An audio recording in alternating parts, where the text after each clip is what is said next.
Chi Filomeno at Jake Cuenca umamin na sa tunay at score ng kanilang relasyon.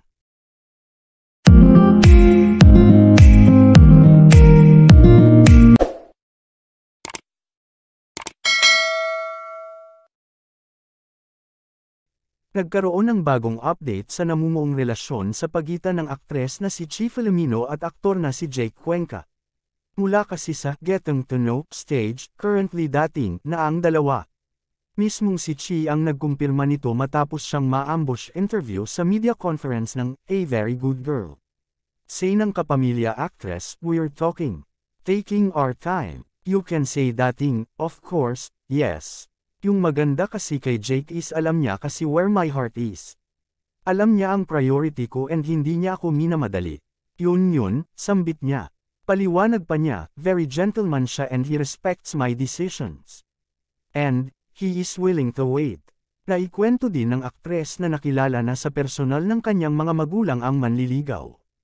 Chika niya, na-meet na ng parents ko si Jake nung premiere ng Katolea Killer, at sabi naman nila mommy and daddy, 27 na naman ako so I can make my own decisions and nandyan pa rin naman sila to guide me. Nang tanungin naman si Chi na baka rebound lang daw ang aktres dahil tila hindi pa raw nakaka-move on si Jake. Depensa ng aktres, I think he is matured enough na hindi siya papasok sa isang bagay na hindi pa siya ready, fully committed. So I think kaya nga we're all taking our time.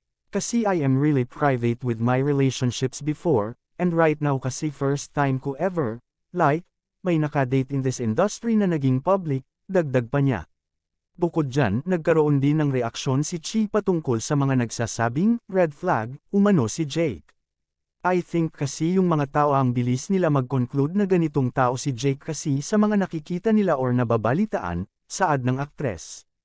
Ani pa niya, but alam ko at alam natin kung gaano kabait si Jake, kung gaano siya kamaalaga and hindi siya red flag guys. Hindi talaga siya red flag. At syempre, hindi rin mahuhuli ang mga tanong kung paano nagsimula ang relasyon ng dalawa.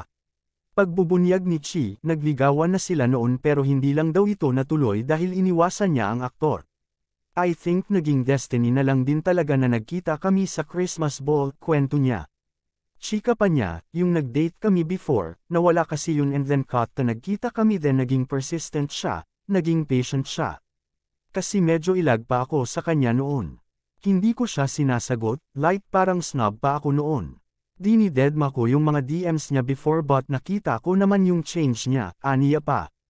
Kung maaalala, naging usap-usapan sa social media ang dalawang artista dahil agaw pansin ang madalas na paglo-like at pagko-comment ni Jake sa mga posts ni Chi.